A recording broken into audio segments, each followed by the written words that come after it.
Hello again, Mal Plussers. It's nice to see you back here, ready and waiting to be put to the intellectual test. That is Mal Plus Trivia Live. Thank you for inviting me back onto your screens. I'm eager to guide you through the array of questions our quiz has in store for you today. I'm your host, Melissa Hartzell. Regular players and Mal Plus newbies alike, let me wish you a warm family welcome to this afternoon's quiz, where every weekday we're giving you the chance to win up to £1,000. All that is asked of you is to use your wisdom and answer all 10 questions correctly. Yes, years of retaining those niche facts will come in handy here, finally. Just tap the correct option to each question, and if you do so without getting one wrong, you'll be the winner of a cash prize. Simple. To clarify the rules, it's 10 multiple choice questions from a wide variety of interesting categories, 10 seconds to answer each one, and if you answer all 10 correctly, you win a share of that £1,000. There's been some big wins over the past couple of weeks. The question gods above can indeed be kind to some. So let's see if it's your day. Just a warning, when you tap the answer you want, there's no changing your choice. So please make sure that it's definitely the answer you want. If you happen to miss question 1, your chances of winning any cash will be over, so please try not to be late. If you get one wrong along the way, you'll be out of the running for the money, but you're welcome to play along with us. See it as a chance to treat yourself to some interesting trivia tidbits. All in order and set to go? What is there left to do other than get on with the quiz? So here we go with question 1. In which museum in Paris is the original of Da Vinci's Mona Lisa on public display? The Louvre, Musée d'Orsay, or Pompidou Centre?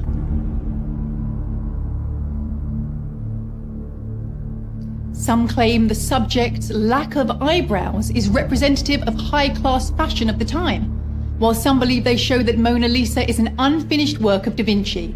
But in 2007, digital scans of the painting showed signs that Da Vinci had once painted on eyebrows and eyelashes, but both had simply faded away over time.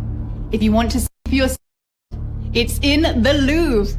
And once upon a time, the French Emperor Napoleon had the Mona Lisa hanging in his bedroom in the Tuileries Palace for about 4 years.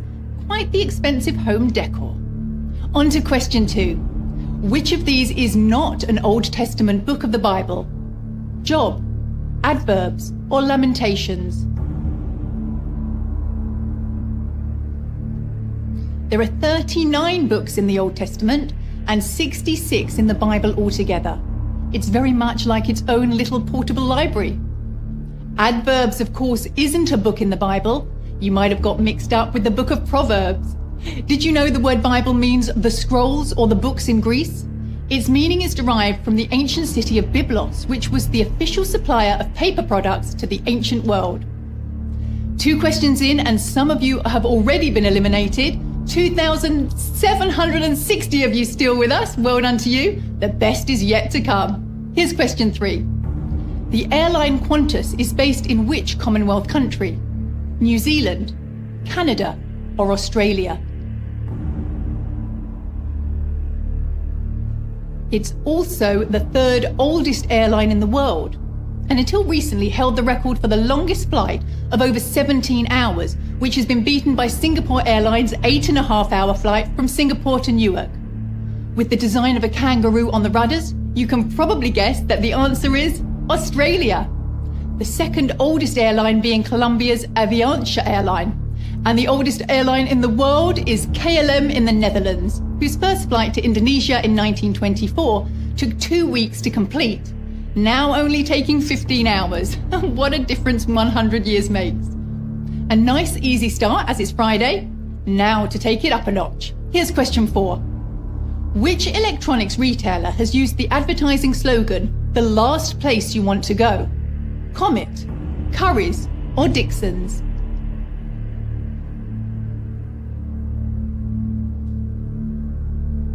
A slogan that wouldn't be out of place at the dentist's. Interestingly, one of these electronics companies used it with a view to be intentionally self-deprecating, with a touch of reverse psychology.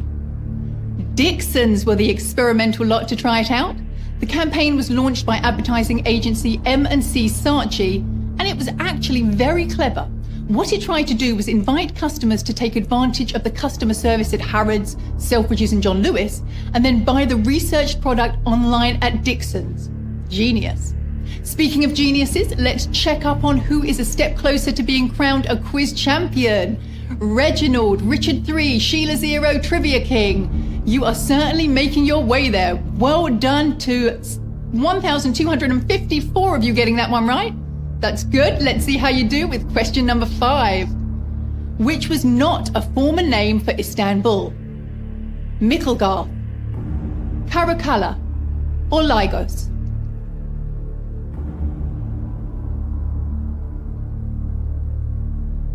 Istanbul is the only city in the world that's split across 2 continents, half in Asia and half in Europe, divided by the natural waterway called the Bosporus Strait. It's also said to be the true origins of all Europe's tulips. Istanbul's earliest recorded name was Lygos, and it was referred to as Mikkelgarth by the medieval Vikings who settled there. Caracalla was never used as a name for Istanbul historically. However, the city was once called Augusta Antonia by the then Roman emperor, naming it after his son Antonius, who would soon become Emperor Caracalla. We're halfway now. Let's see how we're doing. Ooh, lots of you bombed out there. 759 went with Mikkelgarth and 140 with Lygos.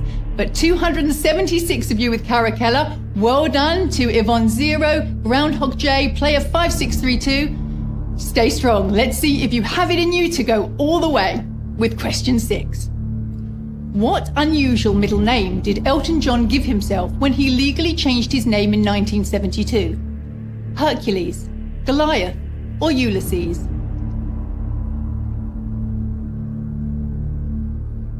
Born as Reginald Kenneth Dwight and being able to play the piano at 4 years old, it was once rumoured that when on tour, he books out an entire hotel room just for his vast collection of sunglasses.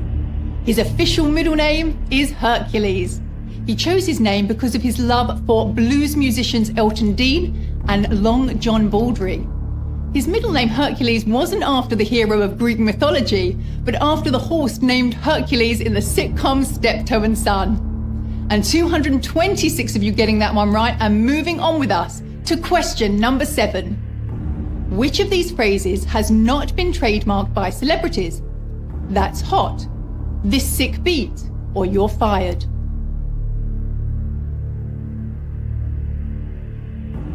Trademarking is, of course, the defense of someone's intellectual property against copyright. But which of these catchphrases is free to use without the risk of getting sued? That's hot is a phrase used by Paris Hilton on the show The Simple Life, which she trademarked, suing the card company Hallmark for using it on a greetings card. The only one that hasn't been defended from copyright is "You're fired." Donald Trump and Lord Sugar's catchphrase from the show The Apprentice.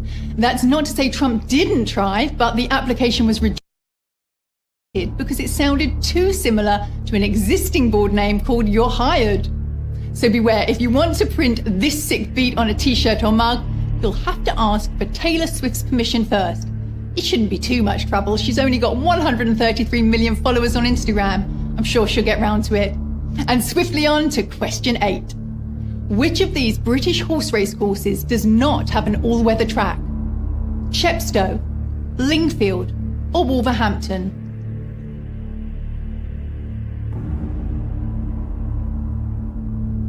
Did you know that horse racing, or the sport of kings as some refer to it, is one of the most ancient sports around, dating back to about 4,500 BC? Among those who first domesticated the horse, the nomadic tribesmen of Central Asia, it's also one of the very few forms of gambling that is legal throughout most of the world. Chepstow Racecourse, or the Welsh Goodwood as it's otherwise known, is not an all-weather track. It is, however, a long, undulating 2-mile circuit that represents a real stamina test, particularly on soft ground, which is often the case for jumps fixtures. And congratulations to 101 of you getting that right. Groundhog J still with us, Trivia Dan 162. Well, you're still standing, and I'm placing my bets on you to finish in first place today. Just 2 more hurdles to go. Here's question 9. Which of these is legal to do in the UK? Impersonate a Chelsea pensioner, be drunk on licensed premises, or carry a plank along a pavement?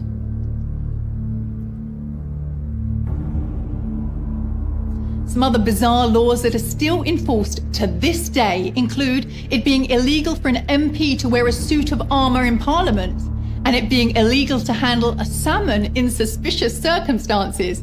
What is defined as suspicious, I don't know. But if you choose to do so, it is legal to impersonate a Chelsea pensioner. The other two still being illegal. Another ancient law still technically enforced today is that all beached whales and sturgeons must be offered to the reigning monarch. So if you find one while walking on the beach and a guard at Buckingham Palace turns you away, you can simply inform them that you're just fulfilling legal duties. So we're on to the last question, and only 14 of you moving on with me. 64 thinking it was be drunk on licensed premises, and 16 went with carry a plank along a pavement.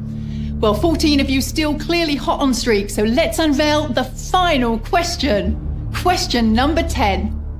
Which of these never held the post of poet laureate? William Wordsworth, John Keats, or Cecil Day-Lewis?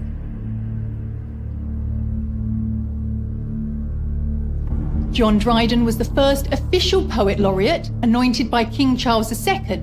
His payment a salary of £200 per year and an annual butt of Canary wine, which means 570 litres of white wine imported from Spain, a very sought-after commodity back in the 1600s, and today I suspect. And it was romantic poet John Keats who never officially held the title, but dying at the young age of 25, he hardly had a fair chance to. Poets Henry James Pye and Robert Southey held the post at the time John Keats was writing, under the appointment of King George III. It goes by in a flash, doesn't it? But the memory will live on for a lifetime. To all of those who have crossed the finish line, you have my respect. And not only that, some of you are walking away with cash too. Well done to our 8 winners who clearly had a very wide range of knowledge and are being rewarded for it. Congratulations, Sun14, Fraggy, Johnson Zero, Hot Sauce, and to everyone else who answered all 10 questions correctly. If you are leaving without any cash, remember you're welcome to as many goes as you want next week. So please do return to see what we have in store for you with the next set of 10 questions starting on Monday. Take the weekend off as a breather and come back next week stronger than before. Even if you did only get a few right today, see it as your first steps to smashing all 10 out of the park. Any friends or family who see themselves as a bit of a general knowledge boffin? Time to see how many of the 10 they can get right. A bit of friendly competition never hurt anyone. And while I've got your attention, this Sunday is your last chance to take advantage of our offer of a £5 Marks & Spencer's voucher with every new subscription to Mal Plus Digital Edition. Remember, it's not just any food, it's M&S food. So a £5 voucher will help you with your summer picnic indulgences.